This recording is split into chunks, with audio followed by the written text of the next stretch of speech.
the irrevocable trust, holding companies. Those are the tools that we use to allow you to own nothing, control everything, right?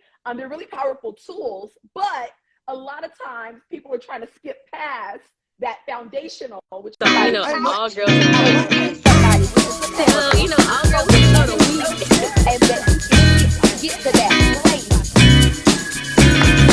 Welcome to the WineDown. Excited to have you here tonight. We're gonna have a fantastic show tonight. I'm so. Oh, that's Jay. That's your nephew. Oh, Caleb. Hey, Caleb. Think. Yeah, that's it. I think. But yeah, thank you guys for coming. Hey, Jenny, we got our meeting tomorrow. I'm excited about that. Hey, Caleb, thank you for pulling up to the WineDown tonight. Pull up. Happy to see you. And I'm excited for you, and I'm really proud of you too. Love watching you play basketball. Caleb, one of the next future NBA players. So we are really, really excited to see you keep doing good things. I think he got that shooting guard for me. I'm just saying, I think I still got a little something in me. No, okay.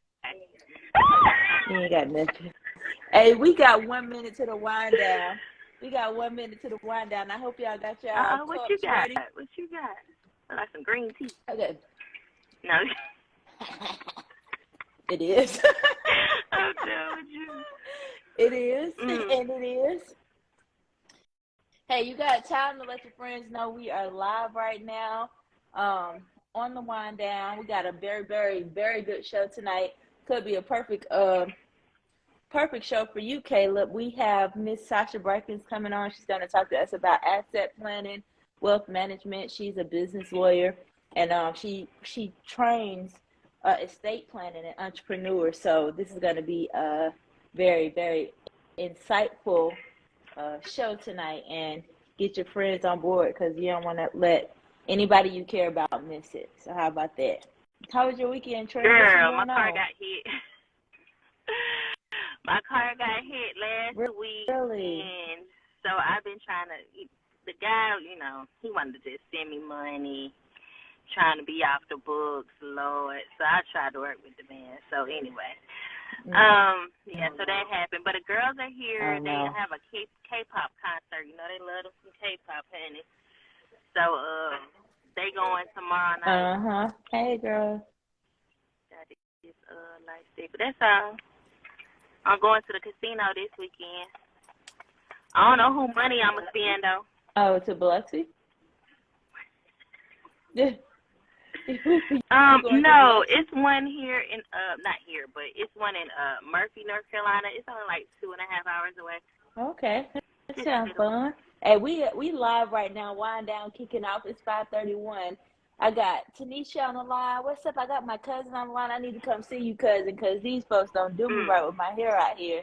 Let your friends know we are live today. We have a very special show with Miss Sa'cha Brackins.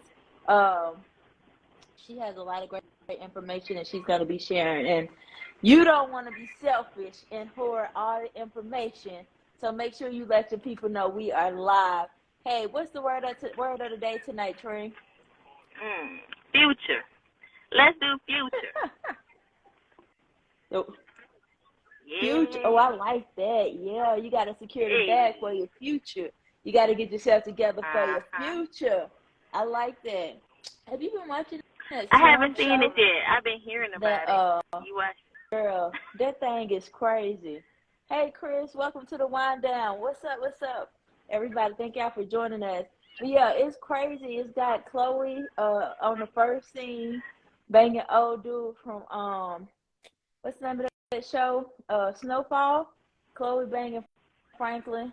Hey, Jerry. What's up, Jerry? Taking over the world of real estate for West Atlanta. What up? What up? We got Sa'cha coming up. Word of the night is future. And it's going to be a great. I talked to Sa'cha today. She's really, really excited about getting on here today.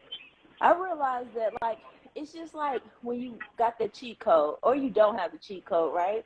And you try to figure out what you're missing as you're establishing your businesses, as you are buying assets, and then you start hearing YouTube University, and everybody's telling you all these different things that you need to do. Let me see. She was in a bad situation. She's getting on now. Okay. But yeah, everybody's trying to tell you what you need to be doing, and you're just confused. So it's good to have these type of experts to be able to come on and help us.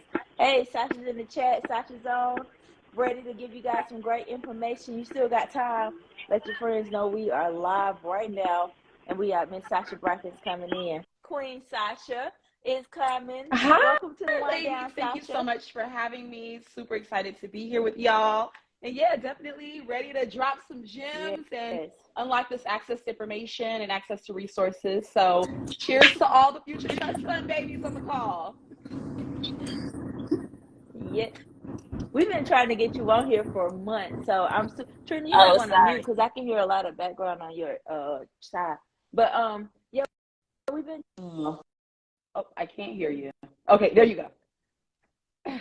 These notifications and stuff. Yeah, somebody was calling me. But yeah, we've been trying to get you on for a while, so I'm super excited to have you here tonight. It's definitely an honor to have you part of our WineDown crew. So we talked about the WineDown crew. I know. You haven't been able to join us yet, but they are excited to have you. Yeah. So a little bit about Sa'cha. Sa'cha is a entrepreneur, not an entrepreneur. Well, you are an entrepreneur, but a lawyer who helps train entrepreneurs and help entrepreneurs have a solid foundation with the passion of ultimately helping us learn how to secure our bags and secure our wealth. And I know a lot of us on this WineDown, the WineDown crew, I know a lot of us are working really hard to try to build wealth. Generational wealth is the buzzword. And Sa'cha is going to help us know how to secure it. So as we build, that wealth don't get taken away from us. So thank you, Sa'cha.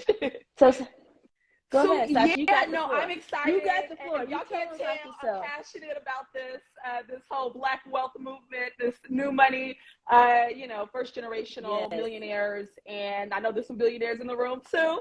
So shout out to you guys all. Essentially, really, I think the biggest thing and one of the biggest issues with a lot of communities of color, women entrepreneurs, things like that, is we don't have a long history of having access to the information that other communities and other, counterparts have always had, right? So a lot of times, we think once you've made it, once you're successful, once you created a business and it went well, right, that, okay, like it's uphill from here, not knowing, as far as asset protection is concerned, that there's a lot of, you're literally one lawsuit, one bad move, one mistake away from losing our creative genius. So my firm, our primary purpose, again, is taking our clients on this journey, right, to not only, like you said, getting the bag, starting their business, having that good foundation, strategic use of LLCs, for example, right? You want to make sure that you are a couple of, entities removed from your personal assets from the baby's college fund, right?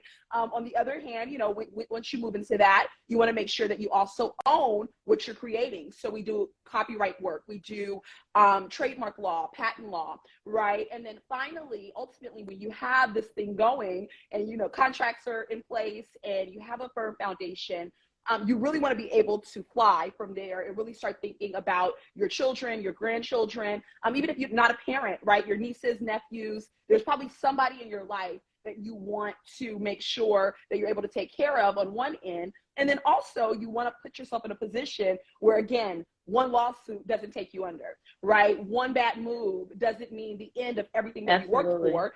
And I mean, we all gonna have our day to go meet the Lord, right? We know that. So when your day comes, we don't want these badass kids taking the whole insurance money and blowing it in that weekend. You know what I mean? So we want to make sure that we're setting our families up right so that our legacy can continue, right? These businesses that we're building, what do we want to happen to them after? So that's what we focus on.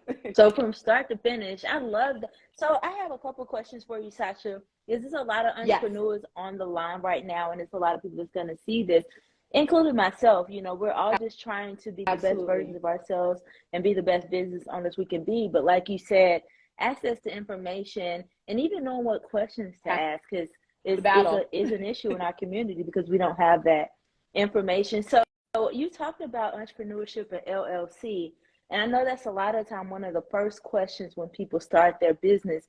How do you determine which route people should take when it comes to starting an S Corp LLC, sole proprietorship, how do people determine what's going to be their Yeah, best it route really for is. their It's business? not cookie cutter. That's why I don't recommend, going on random third-party sites. I'm not going to say legal what, but legal who, right? We don't want, because they're not going to give you that information. There's no way to really ask questions and really have someone who cares about not only where you're at now, but where you're intending on going, right? I like to start with the fact that I am not a proponent at all of sole proprietorships, right? I work with a lot of accountants in family planning and family office services that we offer to clients. And there is some, there are some accountants that I've run into who give the opposite advice, even some lawyers that are like, oh, you're not really making that much. You don't really need it. There are businesses that aren't as risky as others, right? So for me, my clients, your business has to be extremely low risk in order for me to ever, say that a sole proprietorship is going to be okay. Essentially, when you have a sole proprietorship, there's literally nothing separating you and your assets from your business and your business assets. They're married, they're one, right? So in order to create a separation, you have to have a different type of entity, meaning an LLC, a corporation, right?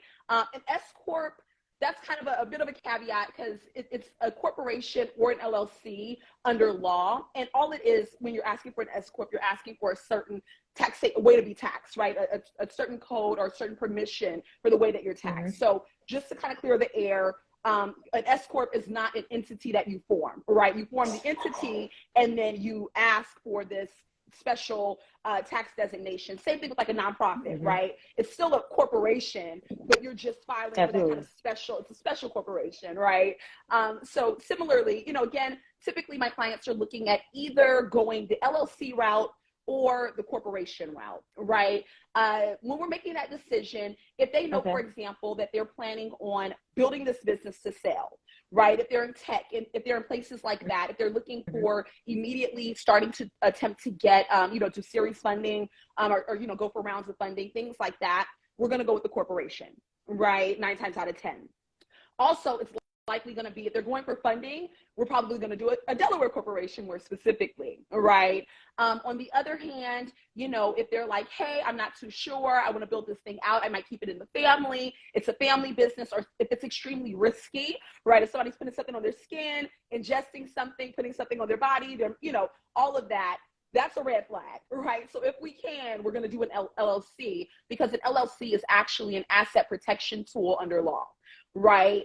It literally is limited liability. It's what it says it is. And I know that there's a lot of gurus that talk about it in buzzwords, but it legitimately is a good entity when done right? It's not like a blanket statement, but a lot of, again, my clients are going either the corporate track, doing a C Corp, or doing an LLC. A lot of times we have both, or we'll have like a holding company that's a corporation, and then we'll have, an LLC that's the operational side, or vice versa. So it really kind of depends on where the client is and again, where they're headed. So next question. You said that you want to make sure a person is a couple of entities removed from their personal assets. What does that mean, and how do a person make sure that they are properly Understood. aligned? Yes. So, for example, a big area that a lot of people are getting into now is like short-term rentals and Airbnb, right? So let's use that as an example. So if I have a client who's looking into getting into Airbnb, maybe they came into some money, they want to buy a piece of property, they want to manage an Airbnb, or maybe get like a multi-family unit, whatever the case may be. They want to get into short-term rentals, even long-term rentals, whatever. They want to get into property, right? Real estate. So, in that case, I would set them up. I wouldn't have them really do anything that they didn't have to do under their own individual name, right? So we want to keep them and, their checking account, their 401k. We want to keep all of their assets, their house that they live in, all of their assets in this own little basket, right? We want a separate basket completely from them. Now, if they go and they buy the property, and they're managing the property, and they're entering contracts, and they're doing business under their name, they will be looked at under law as a sole proprietorship, right? So what that means is, if there's a lawsuit, not only are they going to potentially lose the assets having to do with the business, but they also stand to lose the assets, their personal assets, right? So if the house is in my name, and you live there and you're renting from me and you slip and you fall and you crack your skull or something crazy, right? Not only are you going to be able to take the house or take the business, right, but you're also going to be able to come after me personally for my individual assets. So by having the LLC in place, number one, that's that first layer, right? Because now if the management company that the renter signed with is different from you, then they're going to enter a contract with the management company versus you, right? So that's that first layer. We probably want to have certain equipment or furniture, things like that, that you're maybe leasing or financing. We will want to have that in a holding company. So even if they come in and they sue you and they're successful, they're not going to find any assets because we've already moved those assets around. So it's like barriers, right? Like, yeah. Awesome.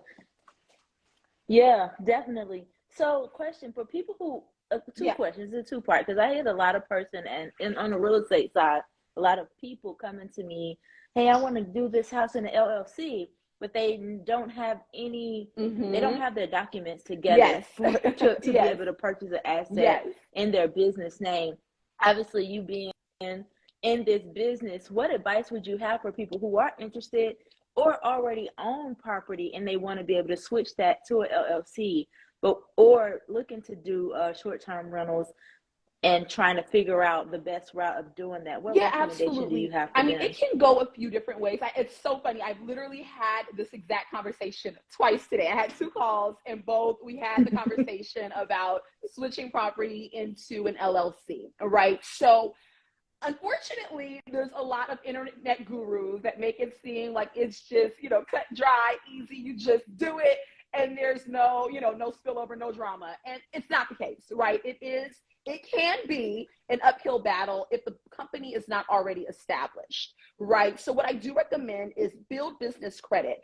You want to put yourself in a position. Now, if you don't have the property yet, then you can negotiate. Number one, you can find lenders that actually are favorable towards corporate loans and business loans, right, for property. So that's the first step, right? You're finding a lender, not somebody that you just went, like First Home Mortgage is not very friendly towards, business or rental or corporate property.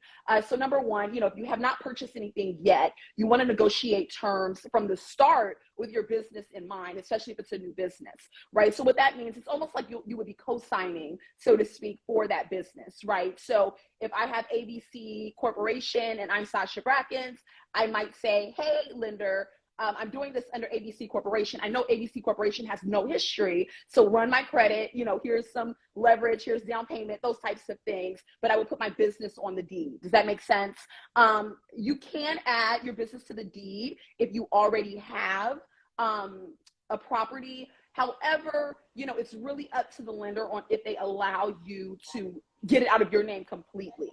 A lot of times, if you still have a mortgage, best way around that, you can still add the LLC to the deed, but the biggest thing is going to be making sure you have good insurance and proper structuring and proper management of the business, right? So making sure that you're signing for the business name under the management company and you have adequate insurance that if anything does go awry, you at least have that to back you up. Okay, so when you say insurance, okay, 2 things with that, and I'll just tap in from a real estate perspective, right? A lot of the times, and this is just a nugget from me, this isn't coming from Sasha's mouth, but when you are getting ready to purchase assets for a business, in most cases, you are going to need to come with about 25% down in order to put that property, because FHA lending, VA lending, certain lending requirements make that your primary residence. And when you purchase it in an entity, that no longer becomes you. So be very mindful of that. If you're trying to cheat the system and say, hey, I'm going to get this VA loan, but I'm going to put it in the LLC, just make sure you got some money in the bank because it may not work out that way. My next question for you, Sa'cha, is you brought up insurance. And I have more questions about, because I know a lot of people have properties and they have questions about trust and stuff like that to make sure that they properly, but I want to ask this question before we move there, but I wanted to mention that because I don't want people to think we're not going to touch it, okay? But you brought up insurance, right? And I know people think, homeowners policy and Is there any other insurance requirements that people should consider when they are doing business from their home or doing something like short-term rentals, even though they may have it under FHA? So I can't necessarily recommend insurance just because that's not my bag. Again, same thing, you know, with the family office services, we do have insurance agents that we work with, brokers, you know, CPAs. So anything that's not in my wheelhouse, I much rather refer out or at least bring in the expert, same like, you know, like you're doing, bring in the expert so that to have that conversation. With that being said, though, there is a lot of options. I like State Farm. They have a lot of good business policies. There's also, you know, there's specific insurance policies or places, agencies that specialize in most industries, right? So a quick Google search, do due diligence, look at the reviews, look at their payout rates, right? If you have a company, insurance company, and you do some research on them and find that there's a lot of complaints that people made claims and they're not getting paid back, you know, or paid out, that's a red flag. I say with insurance, that's one of the things you probably don't want to skimp on, right? In the grand scheme of things, if you can pay $30 and get terrible insurance, or you can pay $50 and get great insurance, right? Pay the $50, get the better insurance, especially, again, if you're in real estate and things are in your actual name, because you can't walk away from that, right? Your credit, unfortunately, sticks with you. So, you know, if you're not able to do it solely under the business, I definitely recommend, you know, don't hold back on the insurance. Definitely, yeah. I also know that USA, because I have a lot of military here, USA also have an additional policy that you can purchase just for additional protection on you and your assets if somebody tried to come for you in that way. Just talk to whoever your insurance provider is on what type of protection, what type of services they can provide to help you in any case. So thank you for that, Sa'cha. So a lot of people here have houses, and a lot of times we hear about the family trust, and we hear about if I die, I don't want the government to take my property, or, you know, them to be super taxed. What recommendations do you have for people that is trying to make sure all of their personal assets that they built for their next generation, 100%, that they're safe? If you are on this call, if you are listening to this call, if your friend sends you this call, if you're tagged in this call, you, my friend, need a revocable trust, okay? So everyone should have one. If you have kids and you don't have one, you're doing your children a disservice, right? If you have anyone that you love that you want to protect and you haven't done this, and again, most of us don't know, but now you know, right? And you're about to learn a little bit more. So with the revocable trust, the whole purpose of the revocable trust is legacy, right? The entire understanding of what it is, what it's for, is legacy. I always make that clear distinction. I have clients who literally have millions and millions of dollars in assets, extremely wealthy, extremely successful. And I'll have conversations with them about making the money go away, right? The asset protection work that we do. And they don't have a revocable trust, right?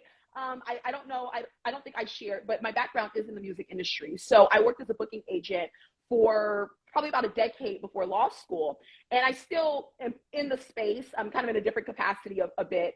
But anyway, saying that to say, it really kind of started hitting home. And that's big reason why we're having this conversation, just because I realized that, like, even the most successful, the people that we see on TV, you know, the people that we think have it all together, a lot of them still aren't having the conversations and are not in the rooms that we're all in right now. So thank you for creating this space and, you know, making it available to get this information out, because it is so critical, right? When you hear the stories, you know, of people passing on, and, you know, you're like, why their families are fighting over the money and fighting over the house and fighting over this. And we all have a probate story, right? I'm sure everyone in this room listening right now, if you don't personally have a probate story, you know someone who has, right? And it's so devastating, and it ruins families. It ruins families for, you know, years to come, right? There's siblings not talking to this day. There's nieces and nephews that don't know, you know, their grandparents and aunties and, you know, everything like that, just because you know, people didn't take time to set these things up ahead of time. So definitely a revocable trust. You absolutely need one. What it does, we go over a few things, right? So for the business owners, we're definitely going to put your interest in your business inside of your trust, right? So you don't necessarily have to have a separate business trust. Now, there are a ton of different trusts that you can get. We believe in, again, that growth with you, right? But most of us don't need an irrevocable trust right now, right? Most of us don't need an insurance trust right now, things like that. Starting with that revocable trust. Can you, I'm sorry, I don't mean to cut you off, but can you define Absolutely. revocable trust for people Absolutely. who don't So know that's what that means? I was going to kind of get into. So again, there's a ton of different trusts. What the revocable trust specifically does is it allows you as the grantor to put your property while you're still alive, right? It's not a will. I didn't say y'all need a will. Now don't go, she said I needed a will. I didn't say that. I said you need a trust. I was very clear, okay? It's a trust. So the revocable trust in particular, it's really kind of a hybrid between an irrevocable trust, which is a asset protection tool in itself, right? With the irrevocable trust, you're moving the assets completely out of your control and you're putting them in the control of another trustee, right? Meaning someone that is going to control your property, right? So when you hear, you know, if you guys have ever read the Rockefeller book, or you've heard, I mean, if you've been on enough Instagram pages, you probably heard the phrase, you want to own nothing, control everything, right? So the irrevocable trust, holding companies, those are the tools that we use to allow you to own nothing, control everything, right?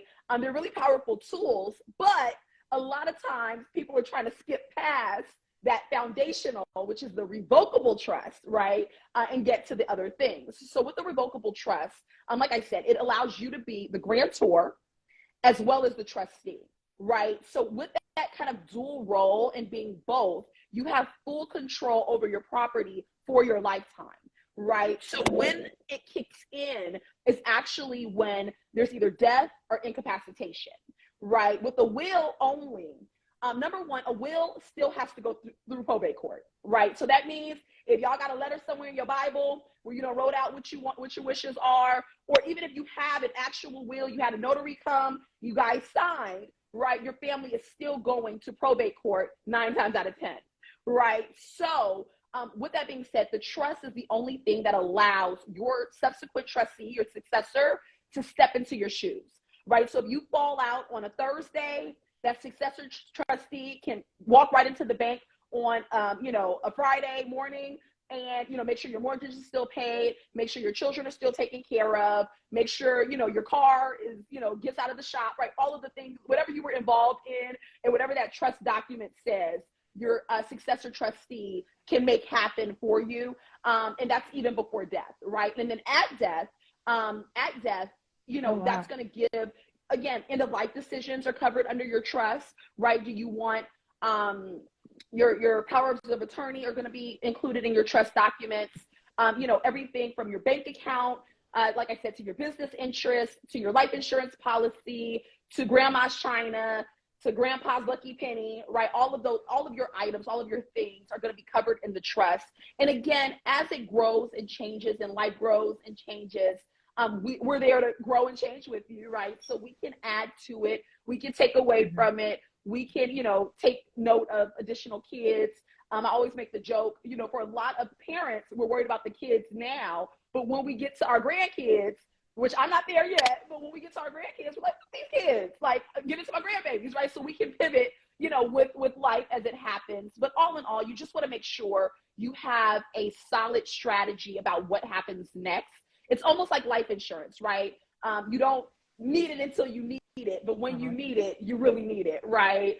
Last thing I'll say, definitely with, and I know we talked about insurance, we were talking about business insurance, but definitely with life insurance, for example, right? I always tell my clients who are business owners and always tell my clients who have life insurance policies and encouraging them to get as much life insurance as they can, instead of right now, right? If we think about it, right now, something happens to you. Let's say you have an insurance policy. Let's say you have an insurance policy for $100,000, right? It's probably going to go to your spouse or your child or somebody, right? Sometimes you might say, hey, split this amongst everybody. First and foremost, they don't have to, right? So even if they have the best intentions now, while you're writing them down as the beneficiary, it's very likely that after you go to be with the Lord, they ain't gonna listen to none of that what y'all talked about is gonna happen. They gonna spend that money themselves, right? But even if, let's say you have a good upstanding cousin, right? And your cousin say, I'm gonna split this money like my cousin told me to. And she splits the money amongst whoever you tell her to split it amongst. What are they gonna do? They're gonna just spend their portion, right? So this $100,000 that you know, paid into and spent on for years to try to make sure your family has something is now, right, gone. And instead, what I encourage is making the beneficiary of your insurance policies your trust, right? What that looks like is you're still in control. And that's why a trust is so powerful. It's literally your rule book. You still have control. From the grave, you're still running it, okay? So you're, instead of, you know, hey, here's this $100,000, spend this $100,000. No, right? The trust gets the $100,000 and your instructions are very clear in the trust, right? We have sprinkle provisions, right? So if you have a child, it's not your 18-year-old.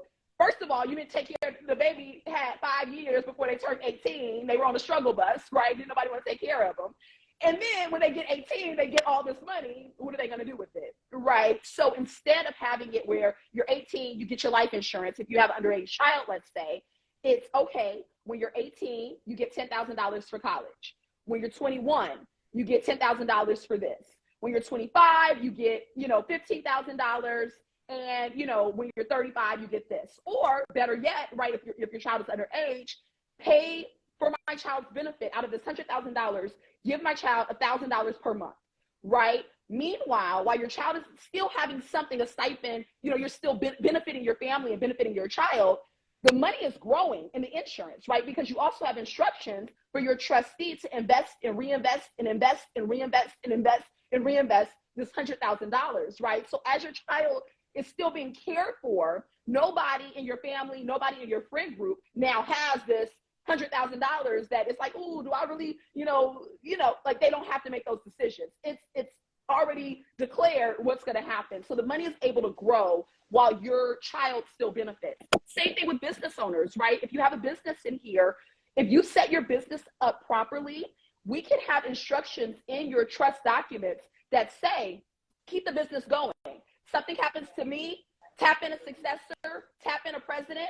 If you're making $5,000 a month from your business, that money, after you pay, you know, the expenses that you have to pay and pay whoever your replacement is, that money can go for the benefit of your family, right? So if your business is already up and running, if you do have Airbnbs, if you do have rental property, if you do have a business, bring in somebody else to manage it. Let that business continue. Don't shut the business down because you're not here anymore. Let the business continue. Put it on auto pay. Worry about scale, right? Getting things on automation, and that money can go for the benefit of your family each and every month. They don't even have to touch the life insurance, right? You can save it for, you know, way further in their life, where that $100,000 is now $500,000 or more, right? So saying that to say, you know, I think that that's really where a lot of people in our community get it wrong. Even when we're doing the right things, right? We're told to get insurance, but if we make just one person a beneficiary, they're going to spend it, right? So it's really about, the trust is really about legacy, right? We're planning for, you know, 20, 30, 60 years down the line, you know, on what things should look like. Okay, we got a couple questions in the chat. Sa'cha Nation said, how and where would you go to So get we have a special call. It's the first link in my bio. It's a legacy assessment call. If I can help you, I will. If I have to refer you out, you know, I have a lot of contacts that can assist. I do recommend that you deal with a real person. I do recommend that you deal with an attorney, and more specifically an attorney that has experience and kind of understanding on, you know, how these things work. There's certain parts of a trust that some people miss, especially if you try to go online. Now, again, you can figure out how to file your own LLC, right? We do those, but you can figure it out. A trust, have an expert do it. The reason I say that is there's a lot that can go wrong, for one, and two, it's not a cookie cutter activity, right? It's not your family, your issues, right? So for example, if you know that you might have someone who's a beneficiary that has a substance abuse problem, right? We need to know that so that we can write in that they have to get drug testing and how long and at what points before they receive any money, right? So for example, you know, if you have a son-in-law who's abusive, we have things that we can put into place to make sure that the son-in-law doesn't take your daughter's whole inheritance, right? There's specific things about everybody's family life, everybody's situation that we want to make sure we're accounting for, right? If you have bonus babies that you adore, but you don't want, you know, the other parent to inherit and get control of, you know, the fund. So just saying that to say everybody's situation is different. So it's really one of those areas where I do recommend, and it doesn't have to be me, get anybody to do it. I don't care who, but get it done, okay? So, you know, you want to make sure that you speak to someone who knows what they're doing though. But Sa'cha, when people hear lawyer, people hear I need to go to a lawyer, you know, it's like, I didn't got it. Can you give people a range? I'm not trying to tell you to say your truth on mine, but can you give people a range on how much something like this would cost? Like just the choice alone, setting it up. About how much is something like that? Average, most people are looking to spend anywhere from $3,000 to $9,000 to get it done right. A lot of times it does depend on your situation. If it's a business trust, if you need multiple trusts, right? If you have your revocable, but you also need insurance, but you also need, you see what I'm saying? So it really kind of depends. We actually have special pricing. We have special codes for people who we want to serve. So we make it up elsewhere. So for our, again, flat rate, for a single individual, it's $2,500. For a married couple or two parties for family trust to start that off, it's $3,500. We actually, until the 30th, have a special, I don't know if any of you guys follow LD Talks Money. That's one of my favorite clients. She's dope. So we did a special with her where we gave $500 off for all of her clients. And I decided to go on and honor that for everybody through the end of the month, Women History Month. And so it was a Black History Month special that came on over to Women's History Month. So for a single individual, it's $2,000. For a family or a couple, it's $3,000. And with that being said, we do have in-house payment installments, which are, you can break it down. If it's just you can do 4 payments of $500, right? We really just want to get the ball rolling. We really just want to get our people set up. So we've greatly discounted, the pricing to make it feasible. And that's all inclusive. That's everything. There's no, hidden hourly rates or anything like that we throw in there. And I love the fact that you said that you guys can we can break it down, because at the end of the day, like we said, we just want to try to do the right stuff. Is there any tax benefits to having a trust or having any type of trust? Is there any? So again, it's like insurance, right? It's like life insurance or even health insurance, right? You don't need it till you need it, right? And then and then you need it. So with that being said, we do of course, legal fees you can write off, right? So you get a receipt, you can write off your legal fees. So the cost of it you can write off in your taxes. So shout out to that, right? Another thing is, when it's time to transfer property, your family gets the benefit at that point because they don't have to pay the taxes as if you transferred it into their name while you're still here, right? So there's definitely amazing tax benefits when it's necessary, right? When it comes into play. And that's what's very, very important. And I think that people just really need to know, because a lot of times we have all of these properties and we are like, hey, I'm going to leave this to my son. But then when that property gets reevaluated, like you bought this property probably paid off free and clear, or, you paid a lot down on this property. But when that property gets turned over, it gets reassessed to the current market value. And when that happens, those property taxes are astronomical. So setting up in a trust, and that's why this is very important. And you may hear $2,000 and it's like, oh, Jesus, but at the end of the day, when that house that you paid off, those property taxes get reassessed, a lot of that money is going to go to the government. And it could put your family member in a position to where they can't afford that property that you tried to leave them. And, you're trying to do a good service.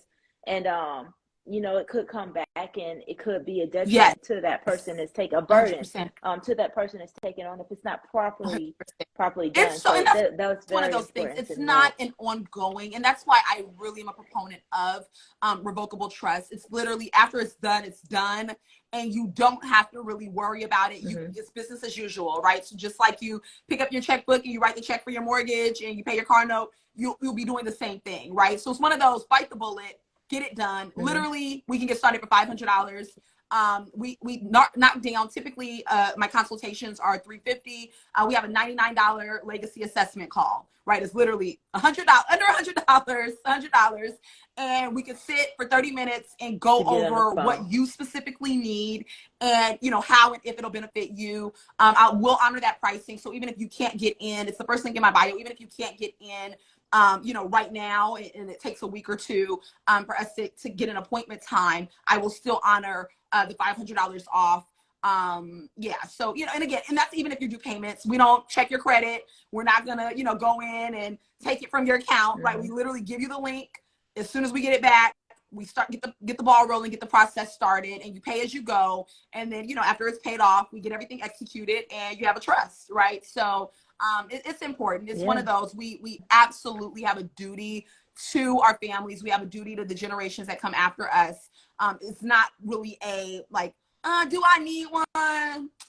Should I? No, like you do. Like it's not a, you know what I'm saying? Like, because a lot of times, one other thing that I want to kind of, you know, just put out there, we get a lot of people that are under the impression that like, oh, well, you know, if I don't, it's okay. Like they gonna figure it out, right? Or I don't have that much money. I only got this one house, right? I only got a little money in the bank. I just got this 401k, you know, just a little insurance, not much, right? Those are the people that whoever you want to take care of, there's not going to be anything left, right? Probate is not cheap.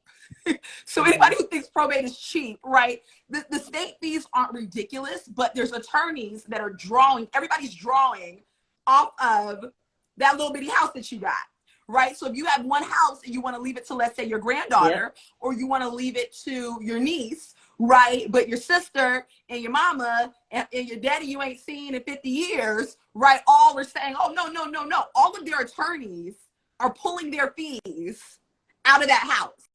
So by the time it's settled, even if your niece is successful, which she won't be, even if your niece is successful and you give it to who you wanted to give it to, it's not going to be anything left. She's probably going to get a check for like, you know, $10,000 or something like that. I don't know, maybe $2,000, right? The price of this trust.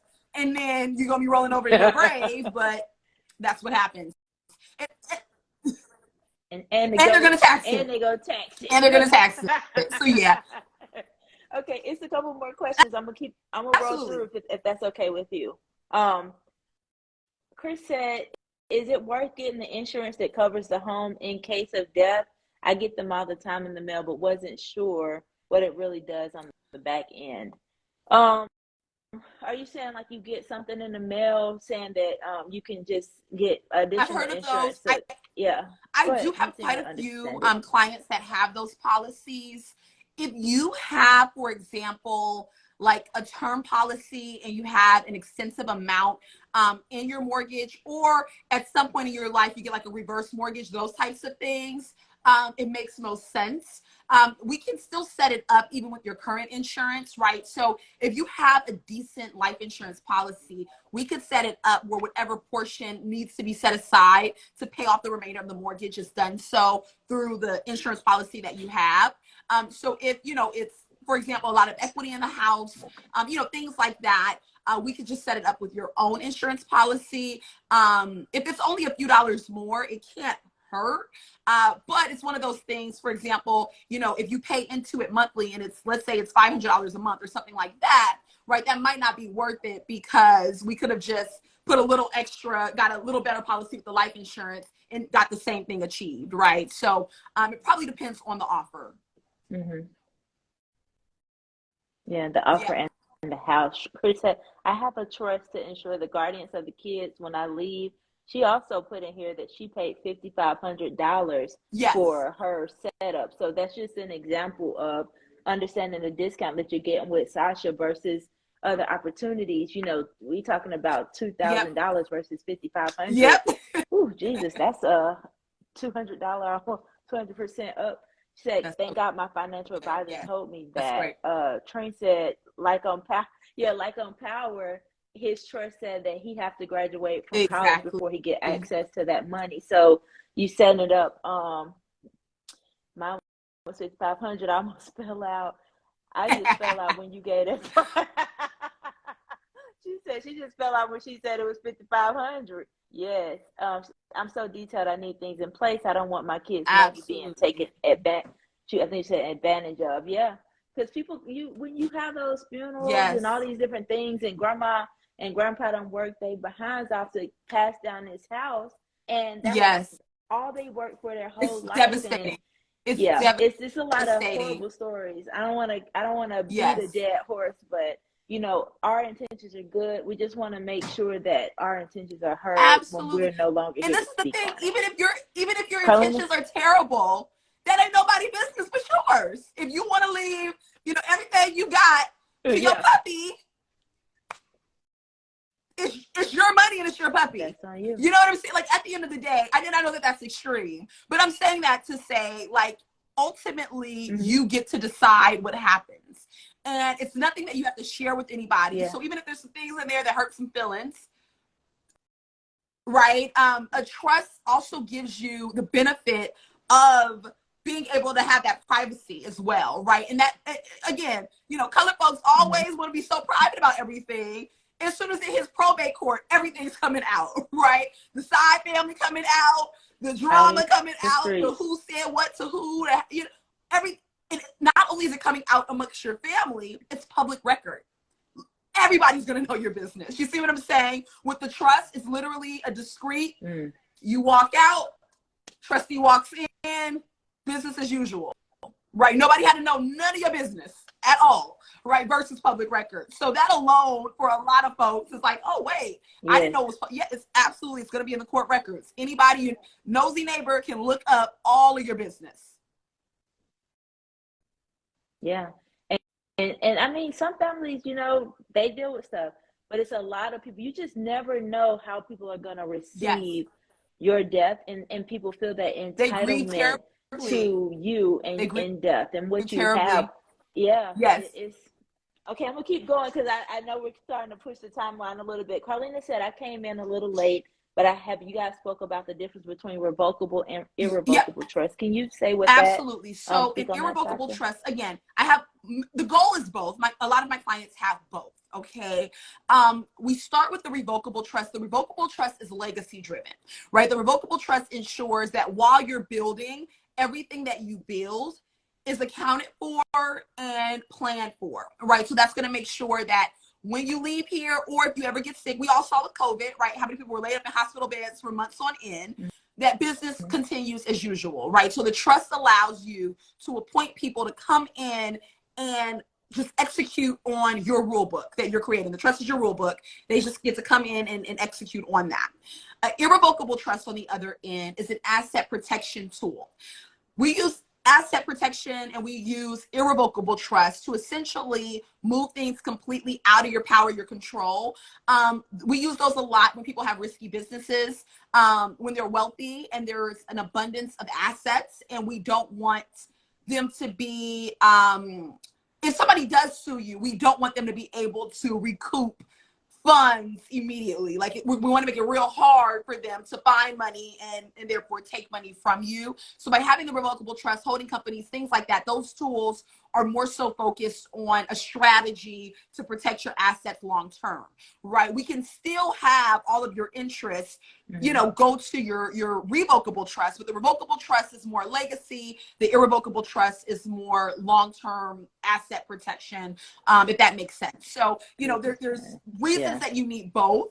A lot of us don't automatically need the irrevocable, and to be honest with you, some of us might not ever need the irrevocable, right? We might not ever need to, you know, move money or around that way, or completely kind of separate ourselves from our stuff that much.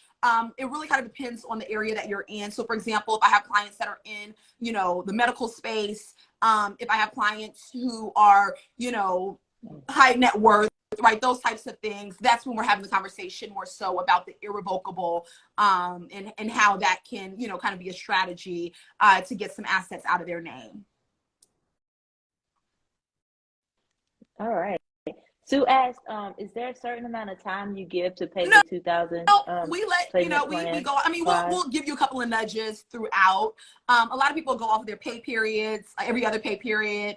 Some people do, they'll take a couple of months and they'll just do, an installment per month, and everything in between, right? So we're not as focused on when as we are on, like, let's just get it done, right? A lot of times, you care about what you've invested in, right? So once you send money, you're probably going to be more likely to, get that intake form filled out and, answer my calls and, do all the things that you need to do to get it done. Yeah. So yeah, there's no hassle, no interest, no drama, no credit. Keep it easy. Trey, you got any questions for No, this has been so good. Like you said, a lot of the knowledge, you hear about a lot of these things, but nobody has really broken down exactly how it is in place and what the playbook really is designed for. Yeah. The most that we ever hear is, like you said, life insurance or having a beneficiary on your checking account. But like you said, like, what are they going to do? How are you preparing for them to deal with what they're coming into? I think that is so wonderful. I appreciate you taking time out of your day to come and educate us. I have learned so much. I'm so excited. No, my absolute pleasure. My absolute pleasure. We are getting ready to wrap up. I just want to know, if before we do, I want to make sure that there isn't any more questions. And while people are putting any last minute questions in the chat, Sa'cha, can you tell people how can they get in contact with you, to reach you, to follow you? Because I know I follow you and you put out a lot of great information, which is why I track you down. I'm so grateful to get you to be here today. But how can people I love you, Ellie. With you? Definitely Instagram is fine. I'm not on here the way that I need to. It's so funny because you said that, and I was gonna get into how all my people are like, girl, you need to get on Instagram, and then Ellie popped in, and that was my reminder that I need to do some more content. So I hear you, sis. So definitely you can follow me on Instagram. It's just my name, Sa'cha Brackins. Also, email. My email is, I think I can put it in here. It's SB at Brackins Law Firm. And that's BRACKINS Law. I'm trying. Firm.com. And, finally, the link in my bio, like I said, the first link in my bio, you can, book a consultation. You could book a legacy assessment. We could sit, we could chat, we could find out, make sure that it's in line with what it is you're doing, what you need, what your needs are. And then if you are ready to move forward, you can shoot me an email and I will get you over, the intake form, the engagement letter, and kind of walk you through, what your process is going to look like. And we get the ball rolling. I did. Yeah. I can remember a question that I had. Girl, we gotta talk, girl. While we getting this $500 up so we can hit you up, what kind of things do you think we should be doing to prepare? Like, are there lists that we need to be getting together? We don't need do nothing. Note of anything? Okay. When people try to prepare, they usually, like, it's not like just show up. I know the questions to ask. I'll ask them. You get homework, but not until we're already kind of started the process. Okay. We'll tap you in for homework. We need to schedule A, so we need inventory, for example, of your items and your assets. So we'll get there, but immediately just book a consultation, book a call, sit, chat with me, and then we'll I won't give you anything that you don't need. I promise you that. That's not my intention. That's not what we're about. Integrity is everything, and I'm never going to sell you anything that you don't need or recommend anything that you don't need. I don't believe in upselling any of that. Like, it's just, cut and dry, clear. All of our pricing, I'm going to say all, not all, but most of our pricing is extremely, flat rate. It is what it is, right? There's no, if then statements. It's just kind of, it is what it is. So, definitely, we try to make sure that our folks are well taken care of and understand. We believe in hand-holding, right? So we're going to walk you through. We're going to explain things. you can ask my clients. Most people have my cell phone number, which kills my team because they're like, we didn't know about it because it's in your cell phone. I'm like, so, you know, but definitely we try to be as open and transparent and available, you know, as possible, because these empires are not going to build themselves. Yes. Amen. Say it. Hey, and I know you're on Facebook too. Do you get on Facebook more than Instagram? I'm pretty terrible at Instagram. I'm Sa'cha Brackins across. So LinkedIn, Instagram, and that's SACHA BRACKINS. So yeah, you can find me everywhere, Sa'cha Brackins. I don't know, probably you guys don't need the office number. You actually text the office number. So if you guys have questions, you could text the office number. There's not a huge group in here, so I won't get killed for this.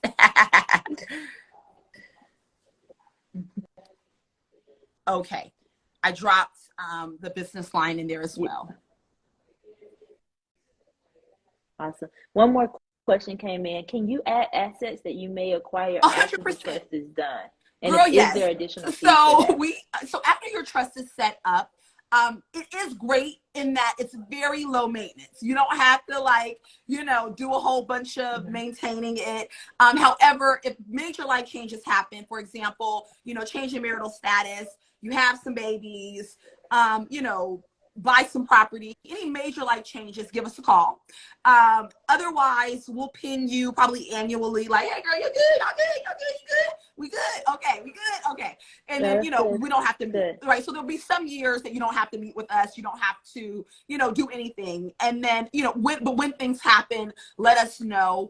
We are able to, so for example, if you wanted to buy property, we can assist you in purchasing the property through your trust, or you can purchase it in your personal name and transfer it to the trust, right? Or, you know, so saying that to say, again, there's not one, you know, one sure way to do it, but you are able to transfer it. It's a nominal fee. We just charge a consultation fee if we're just having the conversation and kind of guiding you on what to do. If you need us to do it, you know, we'll quote you at that point, but it's never anything crazy. And you don't have to do it for every time you get something new, you have to do it, right? It's just really those major life decisions where I say we probably want to add and, you know, change some things. And, you know, but otherwise, it's pretty user-friendly, pretty easy. Liasia, no, want to know, did you get her new number? Hey girl, hey! She had to slide that in. She was like, look, I need to make sure I can get a hold. Are you on my side of the world Girl, still, I'm just Liasia? trying to talk to you. Text me, girl. So Sa'cha, you know, we normally wrap up, but this has been such a great, helpful conversation. Everything that I projected, I thought it was going to be, it has been tonight, and I'm so excited. I just want to know a little bit, you said it a little bit, but can you please tell the people, like, what inspired you to become a lawyer, and what inspired you to do this business, to get into this side 100%. Of being a lawyer? Yes. I just want everybody to know that. I didn't want to be a lawyer when I was a little girl, but I wanted to be a family law, right? Ironically enough, I wanted to do family law. You know, forgot all about that. I got married at 18. The week after I turned 18, we had started a family shortly thereafter. So I was really on a completely different path, a completely different track. Got involved in the music industry in the form of booking. We've worked with, you know, pretty much, not the new greats, but most of the greats of the 2000s and, you know, and beyond. So, you know, really loved the space, loved what I was doing, but I was the middleman. So it was one of those situations where I had, you know, as we started dealing with higher caliber, you know, artists, we were dealing with, you know, the artist and their label on one side. We're dealing with the venue, the owner, or the, you know, the promoters of, you know, Coachella, let's say, or whatever these, you know, major festivals and concerts were, and, you know, venue owners and all of that. And we're just kind of the little guy in the middle. And we didn't have any major issues, but we kind of got to a point where we're paying like 6 figures in legal fees, you know, we're like, you know, and I was real nervous just because I'm like one person throwing us under the bus and that's all she wrote, right? Because we can't keep up with their legal departments. Yeah, decided to bite the bullet, actually came down to San Diego and went to law school here, 3 kids. The baby was nursing, so it was quite the journey, you know, but we made it happen. Through law school, we actually I started hosting, for example, like workshops on business and things like that. And I realized that most business owners, they didn't know about most of the things that I was talking about, right? And I'm like, I think I was just kind of, everybody knows this stuff. And no, that wasn't the case. And I realized that and quickly, wanted to really kind of help and pour back in and give back to my community, and to business owners who are trying. They're giving it everything that they have, but if you're, running fast in the wrong direction, you're still not getting towards your target, right? So it was like, okay, I have this information, I have to share it. That's really how, I got into dealing with entrepreneurs and business owners, through those workshops, through some coaching, Table of 10. I had a few programs that we started. Really, again, same thing, access to information, access to resources. Let's unlock it, because we have to change the world, and it starts with us, and we just have to know the information to be able to do it, right? So that's kind of what took the journey here.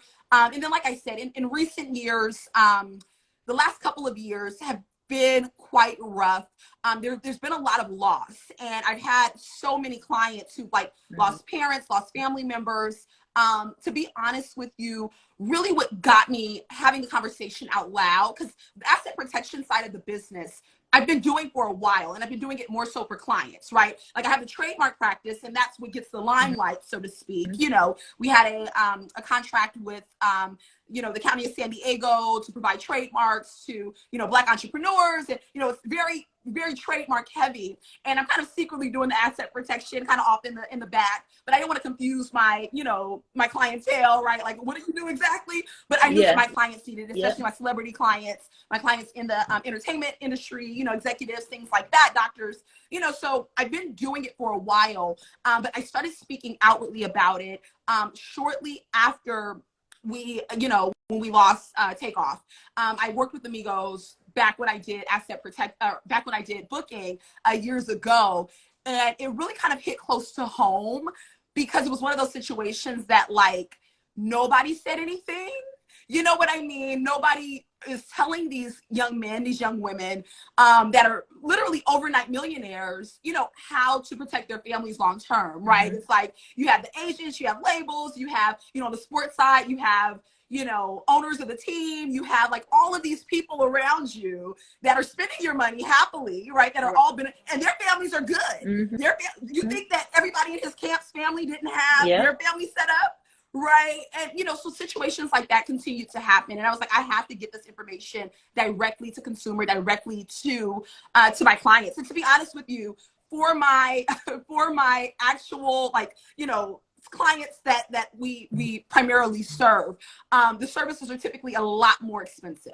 But we want to make it feasible. We understand that, everybody needs it. You see what I'm saying? There's no, and again, to be honest, like I said earlier, the people who have less need it more, right? Then, because there's more to go around when you have more, right? If you have 5 houses. We're the ones, and we're the ones scratching at the bare. We're the one with the family members that is desperately scratching for opportunities. They see it as financial opportunity. So we're the ones with the family members scratching to try to take 100%. Advantage of that. So So that's what really started the conversation.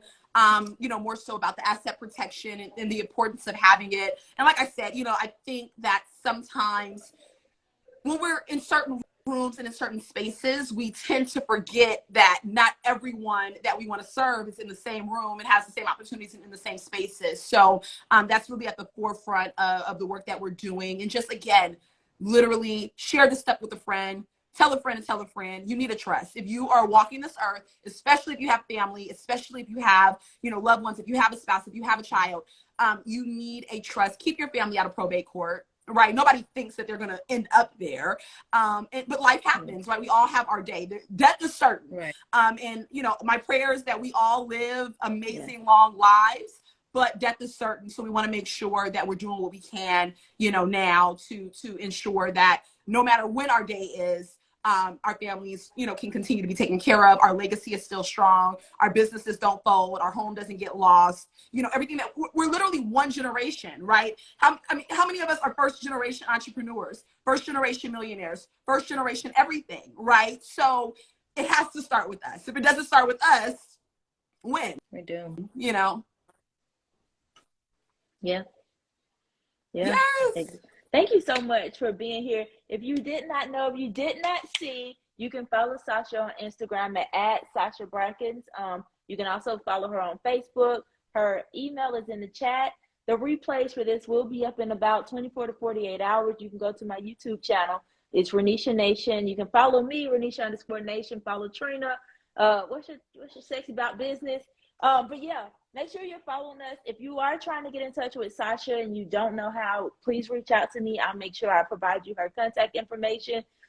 We will be back next week, same time, 5:30, 8:30. Next week is going to be the last wind down before we go on our spring break per se, and come up with different ways where we can better serve you. So next week I'll be teaching you guys about different ways where you can build wealth through real estate, and different opportunities you may not know about for a down payment and financial assistance to start to build that. So be back here next week.